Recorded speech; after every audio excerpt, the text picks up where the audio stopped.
दोस्तों यूएस और ईरान के बीच में फाइनली एक पीस अग्रीमेंट साइन हो गया है और इसके साथ अगर आप देखें तो ये पीस अग्रीमेंट कम यूएस का प्रोक्लेमेशन ऑफ डिफीट ज्यादा दिख रहा है। जी हां, अगर आप देखें तो इसके अंतर्गत यूएस ईरान को $300 बिलियन वॉर रिपेरेशन देने वाला है, ऐसा ईरान का दावा है। इसके सिवा यहां पे ईरान के ऊपर से सारे सैंक्शन हट जाएंगे, यानी ईरानियन ऑयल दुनिया में फ्लो करेगा, भारत को ईरानियन ऑयल भी मिलेगा, चाबहार पोर्ट भी कहीं ना कहीं जो हमारा स्टक इन्वेस्टमेंट है वो भी वापस ओपन होगा, क्योंकि end of the day Iranian sanction US को हटाना होगा। अब दोस्तों एक तरफ ये हो रहा है, दूसरे तरफ ट्रंप के लिए सबसे बड़ा यहां पे विक्ट्री पॉइंट क्या है, तो वो कह रहे हैं कि देखिए अब जो हॉर्मूज है वो टोल फ्री दुनिया के लिए खोल दिया जाएगा। वो तो पहले भी था, तो अब क्या नया हो रहा है। खैर दोस्तों, यहां पे आप देख सकते हैं काफी ज्यादा दुनिया भर की मीडिया इस पे चर्चा कर रही है। US Iran peace deal announce हो गया, ट्रंप ने कहा स्ट्रेट ऑफ हॉर्मूज रीओपन हो रहा है, ऑयल प्राइसेस गिर गए, स्टॉक मार्केट्स चढ़ गए, और इसके साथ अगर आप देखें तो यूके, फ्रांस, जर्मनी, इटली ये सब भी आ गए, बोल रहे हैं कि देखिए ईरान पे कब सैंक्शन हटाना है हमको बताइए, हम हटाएंगे, हमको सबसे पहले वो तेल चाहिए। खैर दोस्तों, यहां पे अगर आप देखें तो 14 पॉइंट मेमोरेंडम है जो कि हॉर्मूज को कवर करता है। $300 बिलियन यूएस और उसके अलाइज देंगे ईरान को, ये बात भी हो रही है। इसके साथ दोस्तों वेस्ट एशिया का सिक्योरिटी आर्किटेक्चर बदल रहा है, भारत के लिए नए चैलेंजेस यहां पर उभर रहे हैं, नए अपॉर्चुनिटीज भी आए हैं, पाकिस्तान यूएस एक्सेस और मजबूत हो गया है। तो कहीं ना कहीं जरूरी है एक बार इस पीस डील में क्या है उसको भी हम जाने, और साथ ही साथ कैसे आने वाले दिनों में इस पूरे इलाके में जियोपॉलिटिक्स बदलेगा उसको भी जरा जाने। पर इससे पहले आगे बढ़े, आपसे निवेदन है वीडियो लाइक करें, चैनल सब्सक्राइब करें, बेल आइकन अवश्य दबा दें। सबसे पहले दोस्तों पीस डील रीच हो गया। जी हां, ट्रंप ने अनाउंस किया कि एक सीज फायर डील ईरान के साथ अग्री किया जाता है, जिसके द्वारा टोल फ्री शिपिंग एक बार फिर हॉर्मूज में खुल जाएगा। अग्रीमेंट दोस्तों उसके बाद ईरान के डिप्यूटी फॉरेन मिनिस्टर ने भी कहा कि हां रीच हो गया है, और इसके साथ दुनिया को कहीं ना कहीं यकीन हो गया कि सच में एक पीस डील रीच हुआ है, क्योंकि ट्रंप की बातों पे तो भरोसा ज्यादा रह नहीं गया है। ट्रंप ने दोस्तों अनाउंस किया, ये आप देख सकते हैं, जो ईरान के साथ डील रीच होता है अब ये कंप्लीट हुआ, सभी को कांग्रेचुलेशंस, मैं फुल्ली ऑथराइज करता हूं, टोल फ्री ओपनिंग होगी अब हॉर्मूज की simultaneously with the immediate removal of US naval blockade. Immediately हट रहा है, दुनिया भर के शिप्स जो है इंजन स्टार्ट करें, ऑयल को फ्लो कराएं। ये ग्रेट डील दुनिया के लिए पीस सिक्योरिटी लेकर के आएगा इस रीजन के लिए। कई प्रेसिडेंट ने ये ट्राई किया लेकिन फेल हो गए, लेकिन ये जो रीजन के लीडर्स हैं आज मुझे कह रहे हैं कि उनको एक ऐसा प्रेसिडेंट मिला जिसने सच में पीस इस जगह पे वो लेकर के आए हैं, और इसके साथ स्ट्रेट अब खुल रहा है, फ्राइडे को डील साइन हो जाएगा और माइन रिमूवल वगैरह उसके साथ हो जाएगी। दरअसल दोस्तों जो ट्रंप अनाउंस कर रहे हैं ये डील फॉर अ डील है। डील दोस्तों क्या है कि 60 दिन बाद आना है। अभी जो डील है वो भी अभी अनाउंस नहीं हुआ है, वो फ्राइडे को होगा। अनाउंस हुआ है लेकिन फ्राइडे को साइन होगा। फाइनल अग्रीमेंट दोस्तों अगर आप देखें तो 19 जून यानी 4 दिन बाद स्विट्जरलैंड में साइन होगा। किसके लिए? ताकि 60 दिन का एक विंडो खुल सके जिसमें अगर आप देखें तो ये सारे जो अग्रीमेंट जो टर्म्स हैं वो सब रीच हो सके। अब इसके साथ अगर आप देखें तो यहां पे इजराइल बड़ा नाराज है, वो कह रहे हैं कि देख लीजिए हम इसका हिस्सा नहीं है। ईरान का कहना बड़ा क्लियर है, जो पीस डील की बात हो रही है it should include peace on all fronts, यानी कि लेबनान में भी पीस होगा। लेकिन हुआ यूं दोस्तों, कल जब पीस अग्रीमेंट अपने पीक पे था, चर्चा हो रही थी, तब इजराइल ने एक एयर रेड लॉन्च किया। कहां पे? तो लेबनान के कैपिटल बेरूत में। ईरान ने कहा था ये उनका रेड लाइन है, आप बेरूत में बॉम्बिंग करेंगे तो हम इजराइल पे बॉम्बिंग करेंगे। और ठीक वही ईरान ने कहा कि अब तो हम भी मिसाइल चलाएंगे, आपने बेरूत पे बॉम्बिंग की है। अब दोस्तों वो मिसाइल चलाने ही वाले थे कि उसी वक्त ट्रंप ने लास्ट मोमेंट कंसेशन दिया ईरान को, जिसमें उन्होंने कहा कि हम इसी वक्त अपना पूरा का पूरा ब्लॉकेड हटा लेंगे, आप बस पीस डील साइन कर लीजिए, और तब जाके पीस डील साइन हुआ है। दोस्तों यहां पे अगर आप देखें तो क्लियरली यहां पे नेतन्याहू बड़े परेशान हैं, इजराइल के लिए चैलेंजेस बड़े हैं, और एट द सेम टाइम अगर आप देखें तो ट्रंप के लिए भी कहीं ना कहीं लॉस ऑफ फेस डेफिनेटली हुआ है। दोस्तों यहां पे 14 पॉइंट्स एमओयू है जो कि ईरानियन स्टेट मीडिया मेहर न्यूज ने पब्लिकली बताया है, जिसमें अगर आप देखें तो फॉलोइंग पॉइंट्स निकल रहे हैं। पहला, इमीडिएट और परमानेंट सीज फायर होगा सभी फ्रंट्स में इंक्लूडिंग लेबनान। यूएस कमिटमेंट देता है कि वो ईरान के इंटरनल मैटर्स में कभी दखल नहीं देगा। तीसरा, naval blockade straight of Hormuz से अभी का अभी एंड होता है। इसके सिवा यूएस मिलिट्री विड्रॉल होगी एरियाज जो कि ईरान के इर्द गिर्द हैं। ऑयल रिलेटेड सैंक्शंस ईरान पे जो लगे हैं वो सस्पेंड किए जाएंगे। ईरान का जो भी फ्रोजन एसेट है वो रिलीज किया जाएगा। $300 बिलियन रिकंस्ट्रक्शन प्लान में ईरान को यूएस और उसके अलाइज देंगे।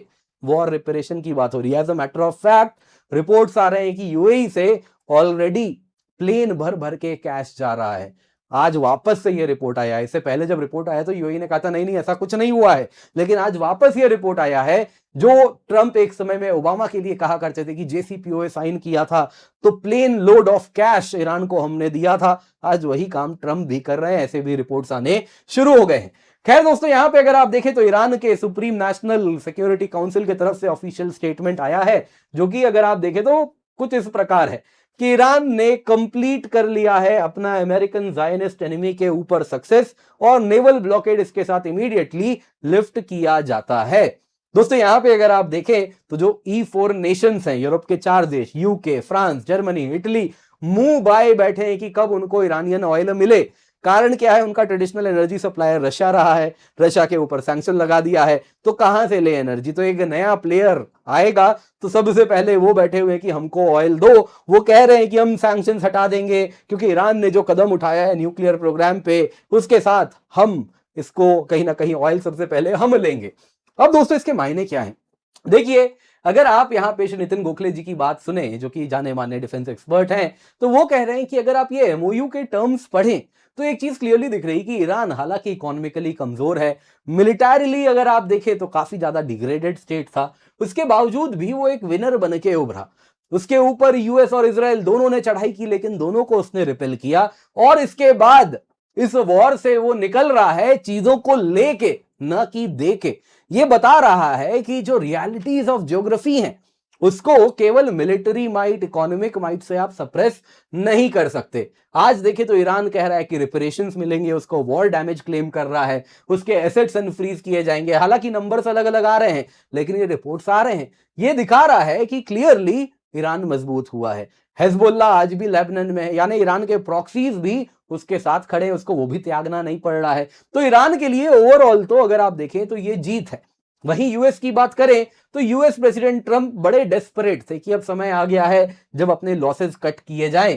कहीं ना कहीं जो ऑयल प्राइसेस बढ़े, एनर्जी प्राइसेस बढ़े, जिससे यूएस में इन्फ्लेशन आ गया, तो मिड टर्म इलेक्शंस में उनको जाना है। तो एक बात समझ आ रही थी कि कहीं ना कहीं इस तरीके से तो आगे नहीं बढ़ सकते, तो इसीलिए वो ईरानियन डिमांड्स को भी एक्सेप्ट करने को तैयार हो रहे हैं।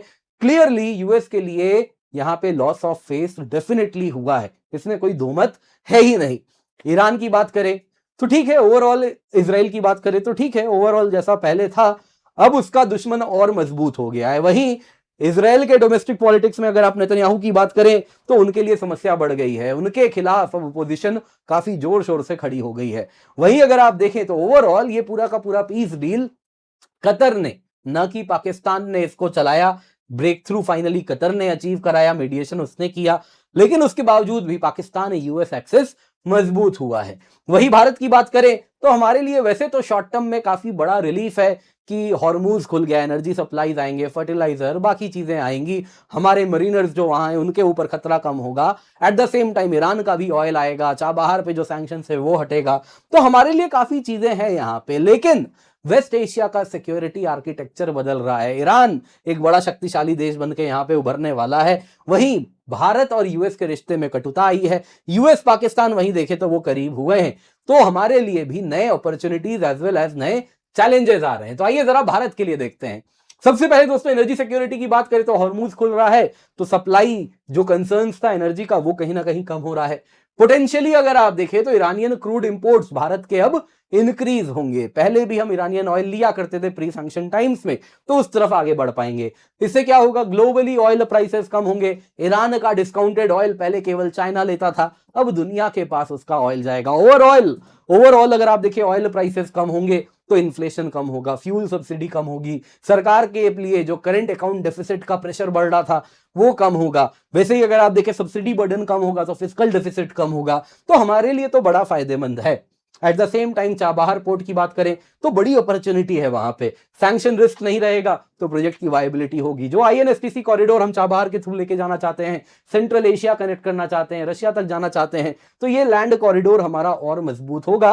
At the same time Pakistan को बाईपास करना है अफगानिस्तान के लिए, तो वो भी कहीं ना कहीं इसके द्वारा इस्तेमाल कर पाएगा। हमारे लिए central Asia connectivity bypassing Pakistan हो पाएगी, तो हमारे लिए बड़ा फायदेमंद है, इसमें डाउट नहीं है। लेकिन चैलेंजेस भी हैं। पहला चैलेंज क्या है दोस्तों, अगर आप देखें तो पाकिस्तान यूएस एक्सेस, ये कहीं ना कहीं और मजबूत हो गया है। हालांकि वापस याद दिला रहा हूं, ये पूरा का पूरा पीस डील कतरियों ने इसको मीडिएट किया अलोंग विथ यूरोपियंस। तभी आप देखें यूरोपियन सबसे पहले आ गए कि हमको एनर्जी चाहिए, स्विट्जरलैंड में फाइनल अग्रीमेंट साइन होगा। कारण बड़ा सरल है, लेकिन फिर भी पाकिस्तान यूएस एक्सेस यहां पर मजबूत हुआ है। पाकिस्तान मजबूत होगा, आर्म्स यूएस का उसको फ्लो होगा, चाइना कंटिन्यूअसली उसके ऊपर कहीं ना कहीं साथ में खड़ा है। तो इसके साथ भारत के लिए चैलेंजेस बढ़ते हैं यदि पाकिस्तान को ये मिलकर मजबूत करेंगे तो।